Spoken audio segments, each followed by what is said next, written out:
आ तू हमर शिवा गुरु हम तोहर शिष्या। तू हमर शिवा गुरु हम तोहर शिष्या। शिव गुरु दया कर, शिव गुरु दया कर, तोहरे में बसला प्राण। शिव गुरु दया कर, तोहरे में बसला प्राण।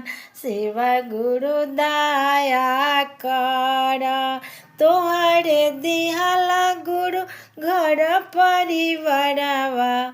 तोहरे दिहला गुरु घर परिवारवा, तोहरे दिहला संसार।